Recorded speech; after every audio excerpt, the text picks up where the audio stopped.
Bonjour à toutes et bonjour à tous. J'espère que vous êtes très nombreux, très nombreuses à nous regarder sur latribune.fr pour cette diffusion en direct, en live des 23e rencontres économiques d'Aix-en-Provence. Et j'ai l'honneur d'inviter sur le plateau de la Tribune deux invités qui, je crois, n'avaient jamais eu l'occasion de débattre ensemble. J'ai nommé Jean-Dominique Sénard, le président du conseil d'administration du groupe Renault et de l'Alliance Renault-Nissan-Mitsubishi. Bonjour Jean-Dominique. Bonjour. Et je lui ai proposé, et je remercie Jean d'avoir accepté, Jean Pisani-Ferry, économiste, membre du Cercle des économistes bien sûr, qui a écrit un rapport qui a fait pas mal de bruit ces dernières semaines, ces derniers mois, mais surtout ces dernières semaines, concernant le financement de la transition écologique, qui est quand même le sujet qui va, je crois, et pour longtemps nous intéresser, nous préoccuper, nous économistes, mais également vous, industriels, et bien sûr nous médias, puisqu'on essaye de vous donner la parole pour comprendre ce qui va se passer. Alors si je devais résumer, je ne vais pas commencer, Jean, par ton rapport et tout le débat sur les chiffres, mais peut-être définir ce qui est en train de se passer. Ce qui est en train de se passer, c'est une révolution industrielle qu'on n'a jamais connue, en tout cas par sa vitesse d'accélération même, je dirais, que beaucoup de gens, on en parlait ce matin avec des financiers, Cécile Cabanis de Titéo par exemple, disaient mais c'est pas 2050, c'est 2030 qu'il faut viser. Et donc, ce rapport que j'ai lu attentivement et en détail, effectivement, il fixe cet horizon de 2030 et il remet les pendules à l'heure. Alors peut-être en quelques mots, effectivement, Jean, les enjeux de ce rapport par rapport à nos industriels qui aujourd'hui, avec Jean-Dominique Sénard, on va en parler, se disent mais comment j'investis, qu'est-ce que je fais, dans quel ordre? Merci Philippe. Le rapport, c'est pas tellement le financement, c'est évidemment une deuxième partie de financement, mais d'abord c'est l'économie de la transition climatique.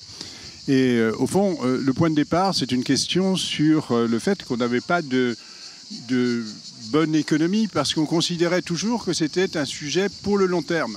Et on l'étudiait avec des instruments faits pour le long terme. Et brutalement, il est rentré dans l'horizon. Brutalement, il est rentré dans l'horizon. Et étant entré dans l'horizon, effectivement, ce n'est pas un sujet pour 2050, c'est un sujet pour tout de suite. C'est un sujet absolument stratégique pour un certain nombre d'industries. Et c'est un sujet central aussi pour les gouvernements.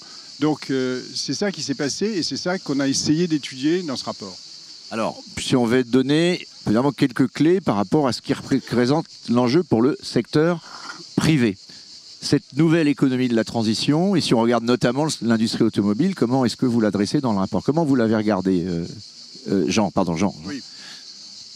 On l'a regardé comme essentiellement quelque chose qui consistait, il y a un mécanisme générique derrière la transition, qui est le mécanisme principal, c'est pas le seul, qui est qu'on remplace en fait des énergies fossiles par du capital. Donc on va avoir une économie qui est plus intensive en capital, parce que derrière une centrale de production d'électrique renouvelable, derrière une centrale nucléaire, derrière Gigafactory, derrière y compris l'isolation des bâtiments ou la pompe à chaleur, on a à chaque fois plus de capital et on a des coûts d'exploitation qui sont plus faibles. Et donc ce passage d'une économie de capex, d'une économie d'OPEX à une économie de capex, c'est ça qui est fondamentalement l'enjeu de la transition. Et évidemment, c'est un enjeu majeur économiquement, puisque ça veut dire beaucoup plus d'investissements, à peu près, donc on chiffre entre 60 et 70 milliards par an à l'horizon 2030 pour l'économie française. Et c'est aussi un enjeu très important pour les entreprises, parce qu'évidemment, tous ces montants ne vont pas être financés par le secteur public. Ils vont être financés en bonne partie par les entreprises et par les ménages.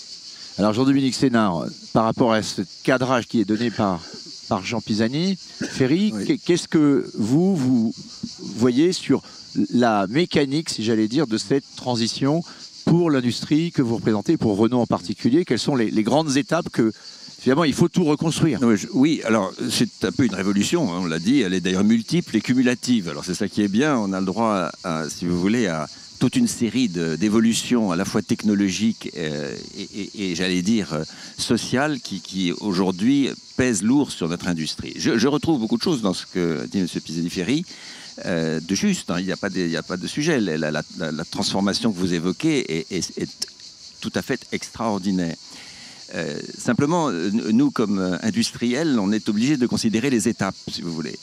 Et on sait, même si tout ce que nous avons évoqué là est au cœur de la stratégie d'une entreprise comme Renault. Je le dis sincèrement parce que nous n'avons pas d'autre stratégie que ça. Et d'ailleurs, c'est tellement vrai que j'ai fusionné les équipes stratégie et les équipes, j'allais dire, de transformation énergétique et environnementale dans les équipes opérationnelles et au conseil. C'est la même chose. Donc, la stratégie d'entreprise, elle est là. Maintenant, comme industriel, on est là un peu, j'allais dire, pas à pas, en train de construire cette transformation. Et aujourd'hui, nous savons qu'avec la détermination et la volonté que nous avons devant nous quelques années qui sont très, j'allais dire, tendues sur bien des aspects. La partie financement en est une, et on pourra l'évoquer si vous le voulez. Parce que de fait, nous avons devant nous des investissements considérables. Avec Nissan et Mitsubishi, nous avons envisagé à peu près 30 milliards d'équivalents euros dans les 4, 5, 6 ans qui viennent. C'est considérable. Il va les trouver. Le cash flow des entreprises peut suffire, mais pas forcément. Hein. Donc ça, c'est très lourd. C'est quelque chose qui n'est pas résolu instantanément, mais que nous avons sous les yeux. Et puis, il y a la question de la faisabilité technique et technologique. J'ai évoqué déjà, peut-être tout à l'heure dans une des sessions, les risques stratégiques que nous vivons aujourd'hui devant cette transformation sans avoir nécessairement les ressources nécessaires en termes de minéraux et d'énergie primaire pour la réaliser.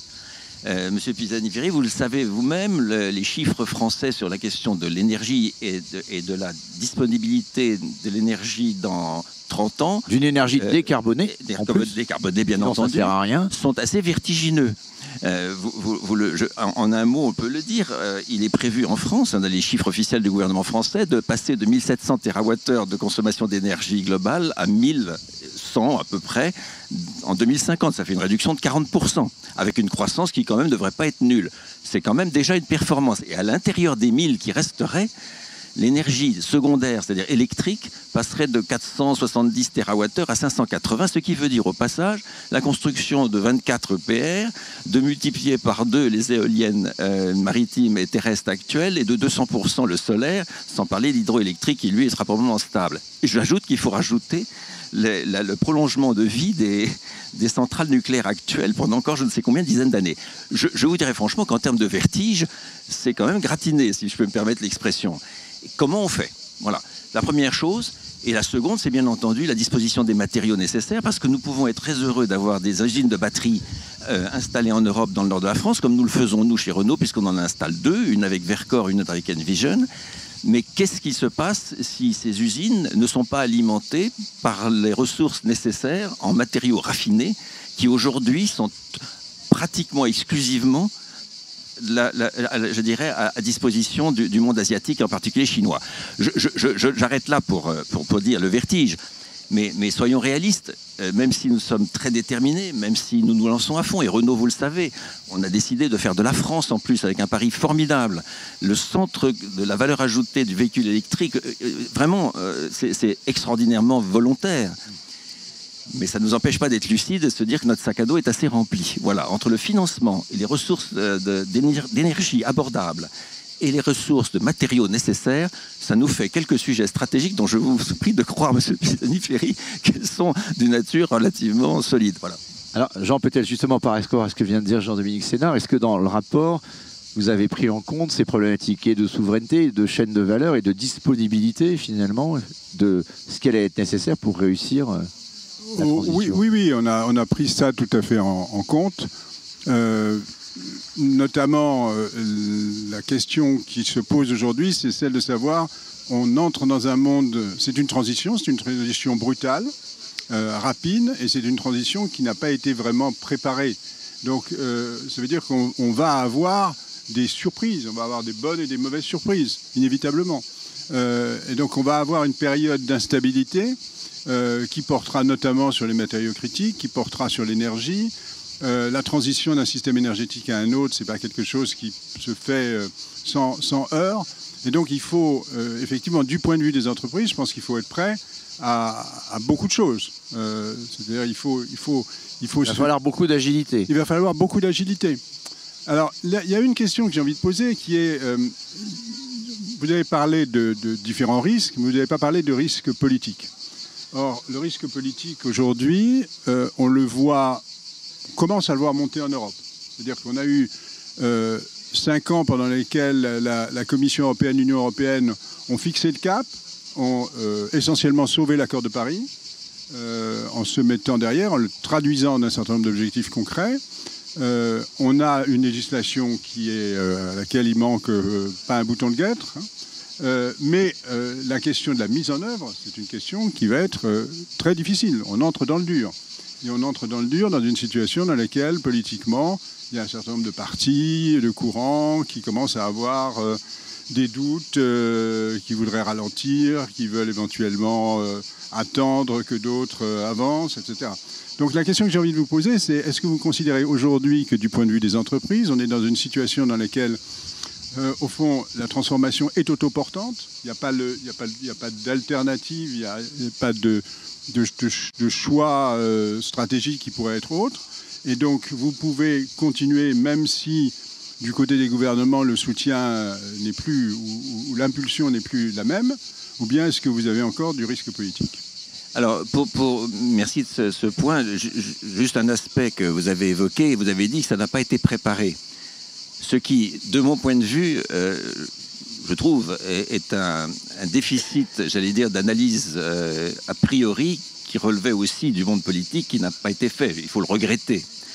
Tout le monde a découvert a posteriori des grandes dispositions qui ont été prises par les parlements européens qu'il y avait un problème. Voilà. Donc je trouve que là aussi, si on a un sujet à corriger dans l'avenir, c'est un manque d'anticipation. Se réorienter sur le poids important des analyses d'impact. Voilà, j'en reste là parce que après on peut. Mais sur le fond de votre question, je pense que c'est incontournable. Maintenant, nous sommes passés à une étape qui, à mon avis, ne prendra aucun retour en arrière. Irréversible. Oui, parce que je vais vous dire, même deux entreprises que je connais bien, c'est-à-dire Michelin et Renault, parce que j'ai eu l'honneur de diriger toutes les deux, si vous voulez, c'est ce qu'elles font depuis des années. Michelin a inventé le pneu vert en 91, croyez-moi, dans l'indifférence la plus générale. Or, c'était le début des grandes transformations technologiques qu'une entreprise comme Michelin était capable d'anticiper et qui aujourd'hui fait que les entreprises se portent si bien. Donc, Renault, honnêtement, en termes d'innovation, on ne va pas lui reprocher de ne pas avoir vu le sujet électrique arriver tôt, quand même. On ne peut pas lui reprocher d'avoir été à la tête de toutes les innovations automobiles de ces dernières années qui toutes convergent, qu'on le veuille ou non, vers une amélioration sensible de l'environnement. C'est un peu qu'à l'époque, on n'en parlait pas. Voilà. Donc je dis qu'aujourd'hui, ce n'est qu'une accélération de l'histoire et que pour nous, c'est incontournable. Et de toute façon, c'est comme c'est la stratégie du groupe, on va pas. Vous avez évoqué tout à l'heure, Jean-Dominique Sénard, le fait que la Chine a pris une décision il y a une semaine sur un certain nombre de métaux rares d'interdiction d'exportation. Quel est le degré aujourd'hui d'exposition pour vous de la réussite de la transition de l'industrie automobile qui va avoir un besoin énorme? Alors, on pourra essayer de le faire en interne par le recyclage. Avec Veolia, hier, on disait à peu près 20%, probablement, ça va être la nouvelle mine du futur. On va recycler à peu près 20% en interne de nos batteries, de téléphones portables ou de voitures électriques existants. Mais ça ne suffira pas. Oui, on le vit aujourd'hui. Il y a une guerre entre la Chine et Taïwan. On est face à un coup d'arrêt potentiel à cette transition. Alors, est-ce que c'est intégré dans les cours et dans les courbes, sachant que vous n'allez pas complètement abandonner le thermique du coup, parce que ça serait extrêmement dangereux de partir sur une seule technologie? Plusieurs choses dans votre question. Je ne suis pas absolument certain qu'on ait anticipé dans toutes ces décisions les crises géopolitiques. Bon, je le dis au fait, au fond de moi-même, je pense qu'on ne les a pas anticipées du tout. Voilà. Or, elles existent. C'est quand même pas nous qui allons dire que nous n'avons pas vécu de crise géopolitique depuis quelques années. Ça, c'est la première chose. Donc, le problème, c'est le temps que nous avons. Je pense que nous pouvons combler notre déficit dans cette matière si nous arrivons à gérer des contrats à long terme avec des pays qui sont, j'allais dire, politiquement plus sûrs. Mais ça prend du temps, c'est d'une diplomatie de la matière première que les autres pays comme les États-Unis ont bien comprise, et d'ailleurs qui se protègent allègrement pour protéger leurs ressources minières. Elles sont passionnées par l'Australie, elles sont passionnées par tout ça. On voit très bien ce qui se passe. Les guerres du futur, je vous le dis, sont des guerres de matière première. Ou de l'eau. Donc, oui, ou de l'eau. Alors, va bien. Mais enfin, dans mon idée, pas notre sujet. Je dis. Et donc, en fait, il nous faut du temps. il nous faudra 5-10 ans au moins pour arriver à combler ce retard. Attendez, moi je vous dis 2035. Et beaucoup de capitaux. Mais oui, mais l'Europe vous dit 2035. Alors, est-ce que c'est tenable? Ce que nous faisons, c'est que, nous y allons avec détermination, et vous le savez, Renault en France sera électrique en 2030, tous les modèles, Alpine sera totalement électrique, il n'y a pas photo. Donc on sait le faire. Y sera, on sait le faire, on a des technologies. Le problème, c'est à quel coût on va arriver à le faire, ça c'est un autre sujet. Mais ce que nous faisons aussi, c'est que nous gardons, parce que je pense qu'on le veuille ou non, que le moteur thermique va continuer à vivre dans le monde entier pendant au moins 70 ans, nous voulons garder la capacité de fournir ce marché dans les meilleures conditions possibles environnementales, et nous avons conservé donc la technologie hybride et thermique en la mettant dans une unité particulière et en faisant venir des actionnaires, en particulier pétroliers, qui vont nous apporter 10 à 15 ans de recherche sur les carburants alternatifs. Alors, pourquoi je dis les e-carburants, est-ce que vous y croyez? Parce qu'il y a beaucoup de gens qui disent non, ça va être encore une façon de ne pas réussir la transition électrique, ça va être comme pour le nucléaire et les ENR, quoi, pour résumer. Sauf que c'est le raisonnement. À chaque fois, on arrive devant un mur et qu'on se dit que finalement, on doit le contourner. Et technologiquement, on sait très bien que les progrès arrivent. Il y a énormément de recherches sur le sujet déjà, et qu'on ne se trompe pas. Nos partenaires qui réfléchissent avec nous sur le sujet nous disent mais attendez, mais c'est pas du tout sur les Ferrari ou sur les Porsche, ça va être pour les Dacia. Alors attendez, du e-fuel pour les Dacia, ça veut dire qu'il faudrait avoir de l'hydrogène vert, si je comprends bien, parce qu'il faut expliquer la technologie. Oui, tout à fait. Je suis pas un chimiste, mais enfin, en gros, j'ai un peu parlé avec des gens. Oui. C'est de l'hydrogène vert, c'est ça, et du CO2. C'est ça, capté, n'est-ce pas? Ça vous crée un carburant de synthèse dont on parle aujourd'hui beaucoup pour l'aviation. À quel prix? C'est ça le sujet. La victoire sur ces questions-là sera de pouvoir ramener le prix de ce carburant alternatif à l'équivalent de 1 euro, 1,50 € le litre, que si je puis me permettre la comparaison. Et les grands experts dans ce domaine qui nous accompagnent disent que c'est possible et nous démontrent, je veux dire qu'on a une certaine confiance que ça va probablement arriver plus tôt qu'on ne le croit. Alors le point est majeur. Plus tôt qu'on ne le croit? Bah oui, écoutez. C'est-à-dire écoutez, peut-être que dans 4-5 ans, 6 ans, on y sera. Alors, on peut être sceptique là-dessus. Est-ce qu'il faut mettre tous nos œufs dans le même panier et basculer à l'électrique? En 2035, c'est pas la voiture électrique en Europe. Puisque la législation, de ce point de vue-là, elle est claire. Bien sûr, on arrête de vendre des moteurs thermiques en Europe, mais il y a tout le stock qui va rester. Non, mais considérable. La question, c'est, puisque il y a eu au dernier moment cette hésitation allemande qui a conduit à avoir dans la législation quelque chose qui dit 2035, c'est pas la voiture électrique, c'est des véhicules non émetteurs. Donc si les e-fuels se qualifient à cet horizon, ça veut dire que c'est un changement très profond. C'est pas un changement très profond, parce que l'objectif c'est quoi? C'est la décarbonation. Non, mais d'un point de vue industriel. Oui, mais c'est ça qu'on sur les résultats sur le CO2, c'est le même, mais sur le plan industriel, c'est pas du tout le même modèle. C'est pas le même modèle, c'est pour ça que nous ne voulons pas le tuer aujourd'hui, parce que s'il doit survivre pendant des décennies, il faut que le groupe Renault, parce que comme je suis responsable aussi de l'avenir de Renault et des équipes de Renault, puisse avoir une perspective à terme. Ce que vous dites, Jean-Dominique Sénart, c'est très important, parce que ce que vous êtes en train de dire, c'est qu'on n'est pas du tout sûr de pouvoir être prêt, compte tenu des contraintes de chaîne de valeur, à passer au 100% électrique en 2035. C'est un objectif, mais on n'est pas sûr. Vous dites, je vous entendais le dire, je vous entendais. Vous pourrez le faire, mais on n'est pas sûr d'y arriver pour des raisons qui sont, j'allais dire, indépendantes de votre volonté. Les matières premières. Vous disiez tout à l'heure dans le débat que j'avais l'honneur d'animer avec Alexandre Bompard, vous disiez, attention à la concurrence chinoise. Aujourd'hui, on voit arriver des voitures chinoises massives. Et je vous posais la question en montant ici tout à l'heure, peut-être que je peux vous la reposer, entre même une Dacia produite par Renault en Chine, ou de façon générale, une voiture chinoise qui va inonder le marché dès cette année, et une voiture made in France à essence ou diesel, ou made in Europe essence et diesel, est-ce qu'on est sûr que le bilan carbone, dès aujourd'hui, avant même les e-fuels, soit en la faveur de la voiture chinoise électrique? Non, bien sûr que non, on n'est pas sûr. Parce que l'important, et c'est pour ça que Renault est suivi avec des critères extrêmement précis en matière de décarbonation qui ne concernent pas que le véhicule. n'est-ce pas? Nous suivons la décarbonation du berceau à la tombe, c'est-à-dire qu'on va chercher les matériaux d'origine, comment ils sont produits, l'énergie primaire ou secondaire qu'on utilise, la fabrication de la voiture et le roulage. Quand vous mettez tous en équation, la réponse à votre question est loin d'être certaine.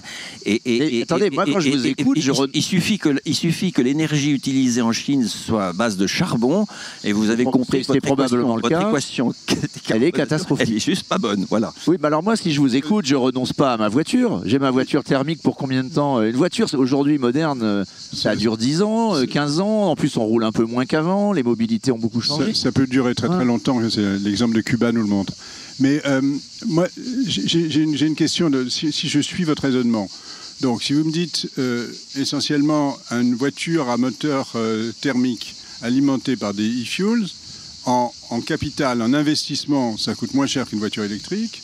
Et en fonctionnement, ça coûte moins cher en tout cas que la situation actuelle. C'est-à-dire donc si c'est ça, ça veut dire que effectivement le pari de l'électrique généralisé n'est pas le bon pari.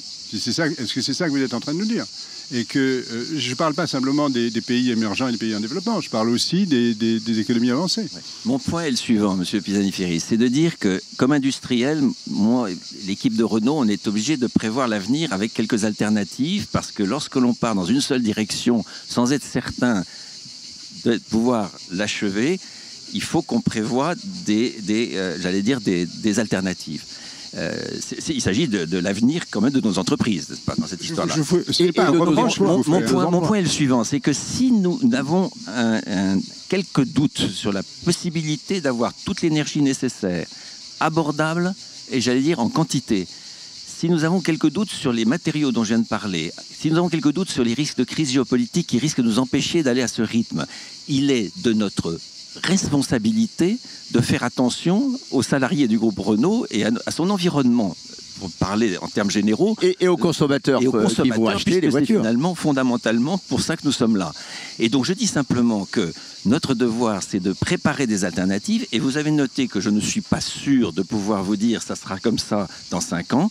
Nous travaillons dans un environnement extraordinairement instable et incertain. Nous faisons des paris, mais par contre, nous ne voulons pas nous retrouver dans une situation dans laquelle, à un moment donné, comme le nucléaire, on s'est retrouvé dans un mur. Je vais poser une question un peu provocante, mais si le sujet, c'est le bilan carbone à la fin de l'histoire, et si la solution pour préserver le bilan carbone de la mobilité aujourd'hui, c'est soit l'électrique, soit peut-être une rupture technologique dans des moteurs thermiques utilisant des e-fuels, aujourd'hui, on sait que les Chinois sont basculés massivement, et c'est une industrie de masse, l'automobile, dans l'électrique. Donc ils ont fait ce choix, eux.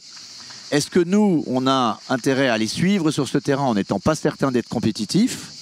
Ou est-ce qu'on a intérêt, alors qu'on a un avantage comparatif dans le thermique, on le sait, l'Europe a tous les brevets que les Chinois n'arriveront jamais à rattraper aujourd'hui, les groupes allemands ou même Renault en la matière, est-ce qu'on n'a pas intérêt à tenir un autre discours que celui du tout électrique à la population et de ne pas faire les mauvais choix trop tôt? L'électrique a d'immenses vertus. Il faut être clair. C'est-à-dire, sinon, on ne serait pas Renault dans cette direction-là. Je vous l'ai dit, en 2030, tout Renault en Europe serait. Oui, mais il a aussi des vices. Attendez. Il a des vices peut-être, mais il a des vertus. Et en particulier, si on regarde un peu les éléments du berceau à la tombe, si on a une capacité d'avoir une énergie qui va bien, verte, etc., en abondance, au bout d'un certain nombre de dizaines de milliers de kilomètres, l'équation est favorable aux véhicules électriques. Donc il ne faut pas s'y tromper. C'est quand même ça qui est motivant. D'accord ? Ça reste l'objectif. La question, et je reviens encore une fois sur ce que j'ai dit, c'est que toutes ces conditions pour que ça soit valable ne sont pas encore affirmées. Personne ne peut le dire. Enfin, honnêtement, je ne connais pas quelqu'un qui puisse dire que les conditions d'obtention de ça sont là. On va se battre pour, on va tout faire pour.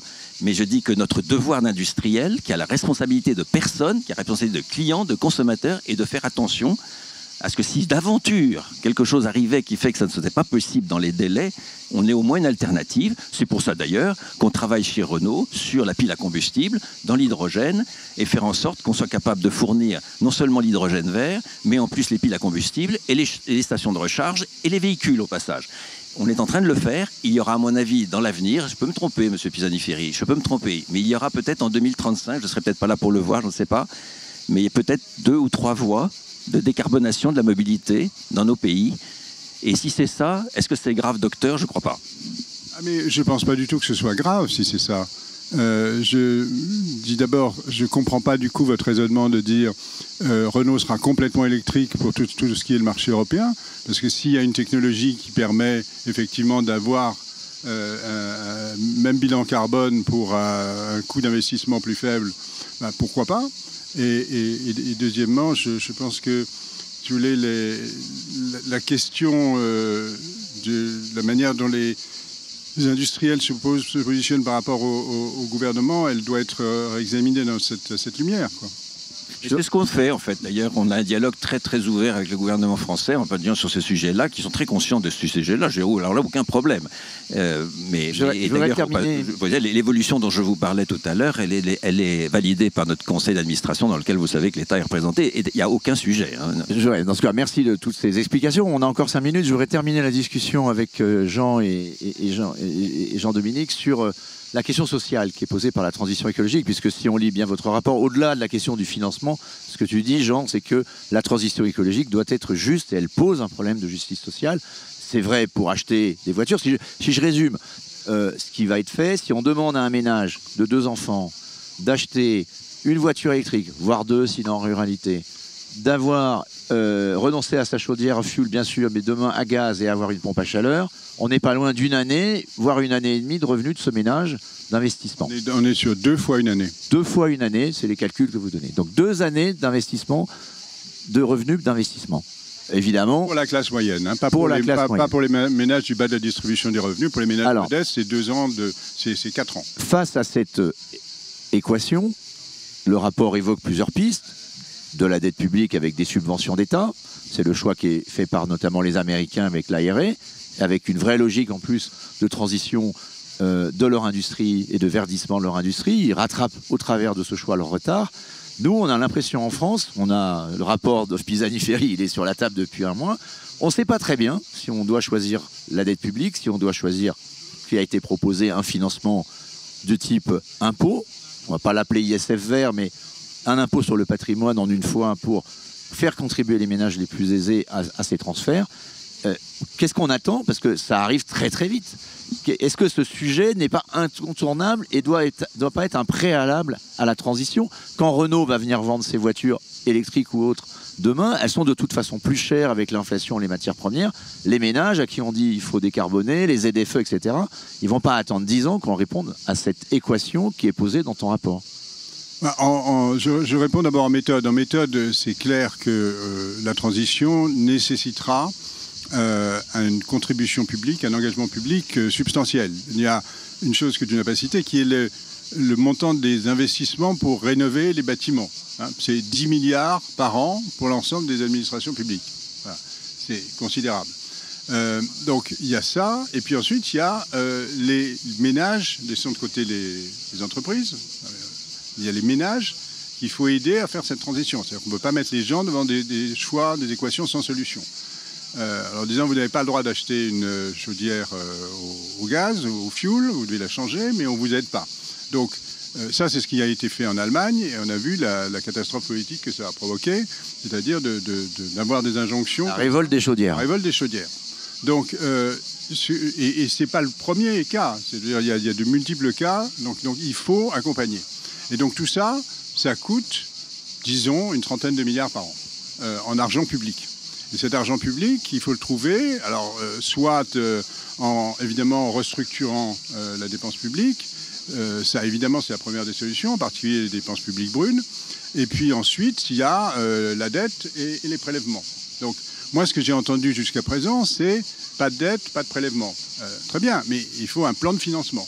Et donc, on ne va pas tarder à l'avoir, puisque le conseil de planification écologique a été décalé au 17 juillet. Donc on attend de voir est-ce qu'une partie de la réponse va être apportée ce jour-là et dans le budget. Oui, alors dans le budget certainement, puisqu'on sera juste en amont du budget, mais même à plus moyen terme, on a besoin d'avoir de la visibilité là-dessus. Jean-Dominique Sénard, sur ce sujet, oui. et peut-être vous poser, pardon de vous poser la question, mais vous faites partie des grands patrons, vous faites partie des gens qui sont très bien rémunérés, non? Est-ce que vous seriez prêt, mais c'est pas une critique, c'est certainement mérité, mais est-ce que vous seriez prêt à un impôt sur le patrimoine tel que le propose D'abord, je vous assure et je vous informe, mais vous le savez sans doute, que mon salaire est fixé par le gouvernement français à un niveau qui est certes élevé, mais raisonnable, puisqu'il est de 450 000 € par an, point barre. Donc je veux juste vous le signaler au cas où. Bien sûr, non, vous n'êtes pas Carlos Tavares. Non, mais voilà, c'est juste pour qu'il n'y ait pas de confusion. Bien.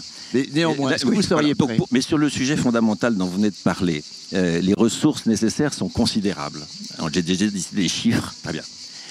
Aujourd'hui, il y a la voie que vous évoquez. Je vais vous dire, avec tout le respect que je vous dois, Monsieur Pisani-Ferry, vraiment, je ne suis pas favorable à l'augmentation des impôts en France, même s'ils sont ciblés de façon symbolique, parce que je pense que c'est de nature à décourager des entrepreneurs qui aujourd'hui commencent à se demander s'ils ne doivent pas rentrer en France. Je pense que la formule que vous évoquez n'est pas favorable à long terme pour le pays. Ça n'engage que moi. Mais une fois que j'ai dit ça, il y a d'autres moyens de faire. La dette, oui, mais elle est déjà tellement énorme. Je veux dire, on a eu un débat ce matin sur la dette française. Elle va augmenter tous les ans mécaniquement du déficit budgétaire et ça va être quelque chose d'assez considérable. Franchement, je ne sais même pas comment on va pouvoir faire, sauf à faire des choix énormes dans, je dirais, l'application de la dette. Il y a d'autres vertus à examiner. La première, c'est la taxe carbone aux frontières.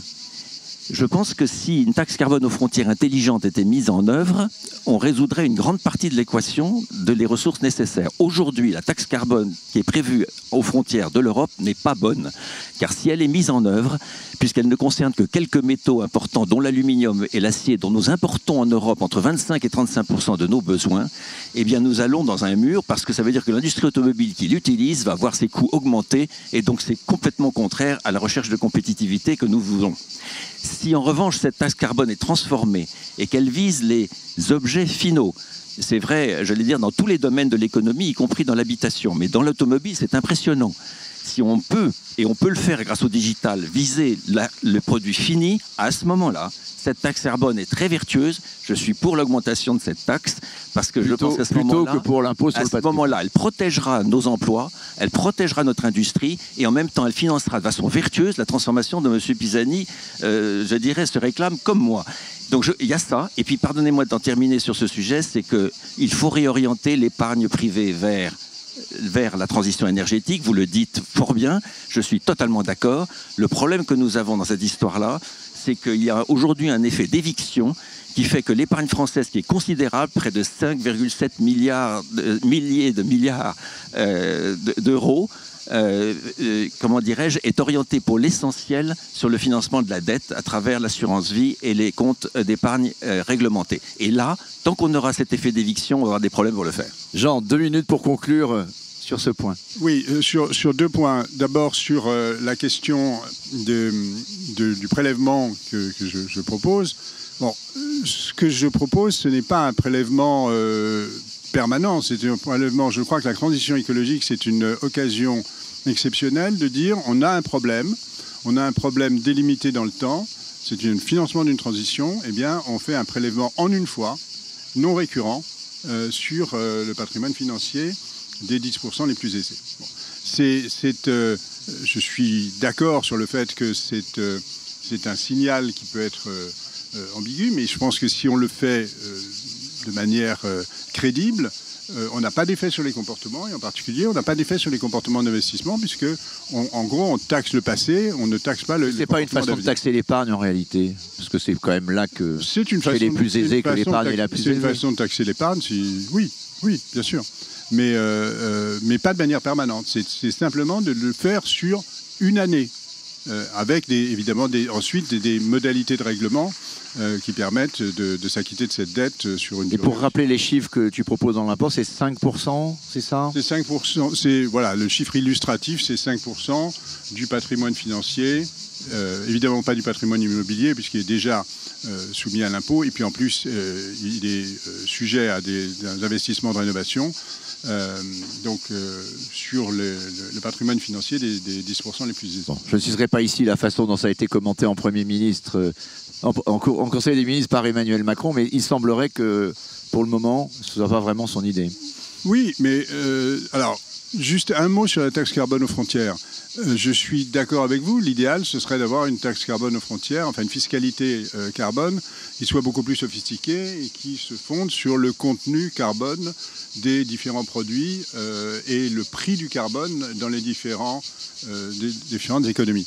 Simplement aujourd'hui, on a l'acceptabilité d'une taxe de ce type internationalement est incertaine.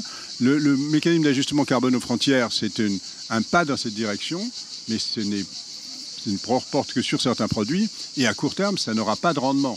Donc je ne pense pas qu'il y a là une recette de substitution. Il y a un mécanisme qui est important de mettre dans l'équation au moment où on fait cette transition, mais il ne faut pas compter dessus pour avoir des recettes significatives. Bon, on verra la suite. On va garder l'espoir néanmoins. Moi, j'ai quand même retenu de cette discussion que pour Jean-Dominique Sénard, il y a des alternatives à l'électrification et il va falloir regarder entre 2026 et 2028 s'il n'y aurait pas du e-fuel à un tarif raisonnable. Ça sera un sacré changement, en tout cas, si cette prédiction se réalise. Merci à tous les deux d'être venus sur notre plateau.